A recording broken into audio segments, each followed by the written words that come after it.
We live in challenging times, don't we? Every day, we are bombarded by pressures and demands that ask us for more productivity, more speed, more control over everything around us. And in the midst of this turmoil, it's common to feel overwhelmed, as if we're fighting bigger problems than we're capable of solving.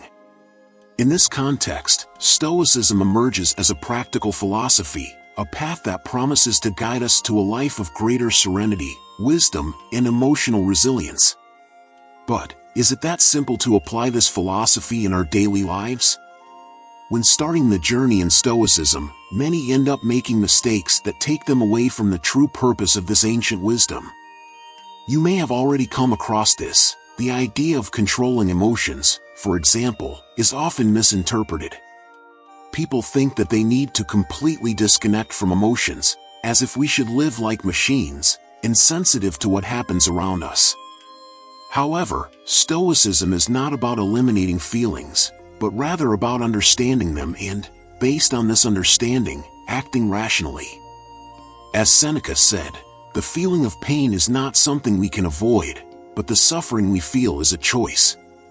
This powerful phrase sums up one of the deepest principles of Stoicism. While we can't control the events that hit us, we do have complete control over the way we react to them. Now, I invite you to reflect with me on the 5 most common mistakes people make when trying to apply Stoicism in their everyday lives. And, most importantly, how to avoid them. By understanding these challenges, we get closer to the true essence of this philosophy, managing to integrate it into our lives in a wise and balanced way. First mistake: excessive reduction of emotions. Many people, when they know Stoicism, believe that this philosophy preaches the total elimination of emotions. Have you ever thought like that? In fact, Stoicism does not suggest that we should become cold or insensitive. On the contrary, emotions are a natural part of human life. They are signs that help us understand the world and ourselves. The central point is, what do we do with these emotions? Seneca and Epictetus agreed on one point: emotions, by themselves, are not harmful. They become dangerous when they leave us at the mercy of impulsive reactions. What the Stoics call passions are precisely these uncontrolled emotions, which take away our reason. Therefore, the balance between the emotional and the rational is essential to live fully and virtuously. Now, you may be wondering, if I must control my emotions, how can I avoid falling into apathy? This is a common pitfall. Sometimes, the desire to master emotions can lead us to a dangerous indifference, which not only distances us from others, but also from ourselves. Apathy, however, is not a Stoic virtue. On the contrary, it prevents us from fully experiencing life and nurturing meaningful relationships. So how can we deal with our emotions in a balanced way? A powerful practice is daily reflection. Have you ever tried writing about your feelings? This habit helps us identify emotional patterns and make more rational decisions. In addition, mindfulness, the practice of being present in the moment, teaches us to observe our emotions in a neutral way, without getting carried away by them. Imagine that you had a disagreement with a friend. Naturally, anger arises. Stoicism invites us to acknowledge this emotion, without letting it overwhelm us. With this, we can react more consciously and wisely, preserving friendship. Another example would be the loss of a loved one. The Stoic allows himself to feel sadness, but also reflects on the memories and the legacy left, finding a balance between pain and gratitude. In Stoic philosophy, the difference between destructive and constructive emotions is fundamental. Emotions such as compassion and gratitude are encouraged, as they bring us closer to others and strengthen our virtue. Anger and hatred, on the other hand, are seen as poisons that cloud our reason and, therefore, should be avoided. In the end, Stoicism reminds us that accepting our emotions is a crucial part of the human experience. True wisdom lies in feeling without being dominated, in recognizing our emotions as guides and not as tyrants. This is what allows us to live in a more balanced and virtuous way. Second mistake, misinterpretation of indifference.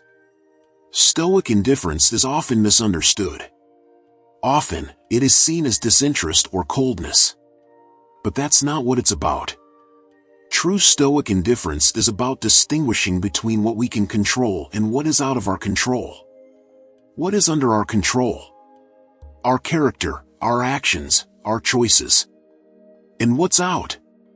Material goods, social status, recognition of others.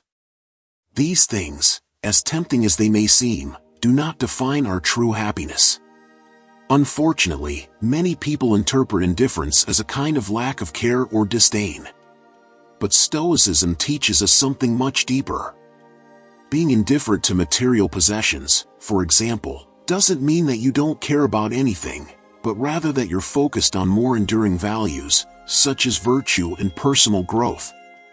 And how to avoid this misinterpretation? The answer lies in cultivating empathy. When we truly strive to understand the emotions and needs of others, we act with balance and fairness, without letting external or superficial expectations influence our decisions. Imagine a conflict in a personal relationship.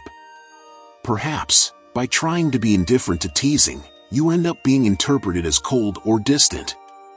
However, the Stoic approach would be different, to deal with the situation rationally, without letting ego or uncontrolled emotions damage the relationship. In this way, you remain present and sensitive to the needs of the other, without losing your inner tranquility. Another important point is that Stoic indifference does not make us apathetic to what happens around us, but it helps us direct our attention to what really matters. For example, instead of despairing over fluctuations in the economy or the opinions of others, we focus on maintaining our virtue and doing what we can. This is the true freedom that Stoicism preaches, to be at peace, regardless of external circumstances. Third mistake, excessive focus on control. If you've ever found yourself trying to control every detail of your life, you know how exhausting it can be. Stoicism reminds us that many things are out of our control, and that it is in this recognition that inner peace lies. As already mentioned, Stoic philosophy distinguishes what we can control, our thoughts, attitudes, and actions, from what we can't, the behavior of others, circumstances, and the future. This principle, known as the dichotomy of control, is one of the keys to Stoicism. But why do we have such a hard time accepting this truth? Modern society drives us to try to control everything around us, from results at work to the opinions people have about us. However, this relentless search for control is one of the main causes of frustration, anxiety, and stress. If you've ever felt burned out from trying to manage aspects of life that don't depend on you, you may have fallen into the trap of over-focusing on control. By seeking to control the uncontrollable, we lose energy and focus on what is really within our reach. So how can we apply this principle in a practical way in our daily lives? An effective Stoic exercise is daily meditation. Try to reflect at the end of each day on the events that occurred and divide them into two categories: what was under your control and what was not. This simple habit can help rearrange your perspective and free you from the pressure of trying to control the impossible. Another exercise is premeditatio malorum, a practice in which you mentally anticipate adversities that may arise. By imagining possible obstacles, you prepare yourself psychologically to face them, accepting that not everything will go as expected. Imagine a stressful work situation, tight deadlines, high expectations, and constant unforeseen events. A Stoic would face this by focusing on what he can control: his effort, his dedication, his attitudes in the face of challenges. He would recognize that the end results, the reaction of superiors, or the performance of colleagues are out of his reach. By doing so, he reduces his anxiety and increases his mental clarity to deal with the pressures of the environment. Or consider a more personal situation, an argument with a family member. Rather than trying to control the other's reaction or feelings, the Stoic focuses on his own response. He strives to act with kindness and respect, but understands that the other's reaction does not depend on him. Accepting that we have no control over many things may at first glance seem like surrender. But in fact, it is a path to true freedom.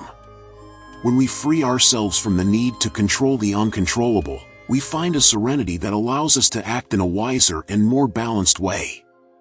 And this prepares us to face life with more lightness and less frustration. Fourth mistake, ignoring the importance of action. Have you ever found yourself reflecting so much on something that you ended up not acting? It is natural that deep reflection is part of the process of self-knowledge, but Stoicism reminds us that there is no point in knowing what is right if we do not act according to this knowledge. For the Stoics, virtue manifests itself not only in thoughts, but mainly in actions. Marcus Aurelius, in his Meditations, wrote, "True happiness is in virtuous action." In other words, it is not enough to know what is correct, it is necessary to act in accordance with this knowledge. Action, therefore, is the essence of Stoic life. Still, we often fall into inertia. Procrastination, fear of failure, or simple self-indulgence can paralyze us.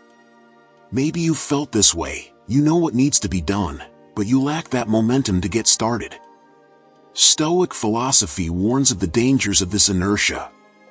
Stagnation is contrary to human nature, which is constantly changing and evolving.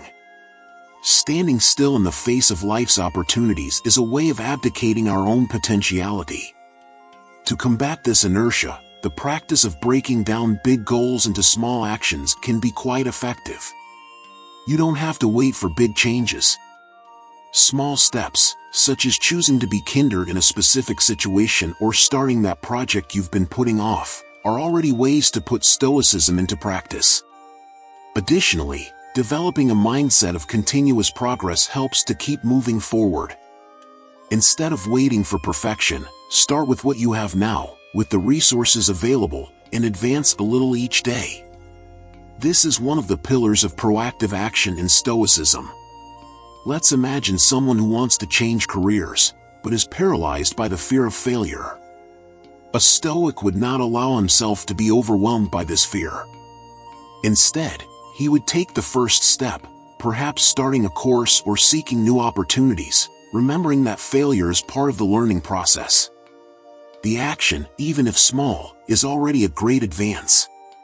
Another example could be someone who seeks to improve their personal relationships but is hesitant to start difficult conversations.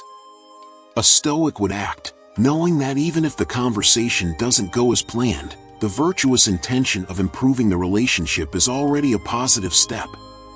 Fifth mistake, negative comparisons. In a hyper-connected world, comparisons are a constant trap. On social media, we are constantly exposed to the achievements of others, promotions, trips, perfect relationships. It's easy to fall into the cycle of comparing yourself to these images and feel inferior. But Stoicism warns us of the danger of such comparisons. When we compare ourselves to others, we divert our focus from what really matters, our own progress and our inner growth. As Marcus Aurelius wrote, "The happiness of your life depends on the quality of your thoughts." This means that true happiness comes from within, not from how we compare to others. Seneca also left us a valuable lesson: it is not what we have, but what we are that makes us rich. Stoicism invites us to focus on our own individuality.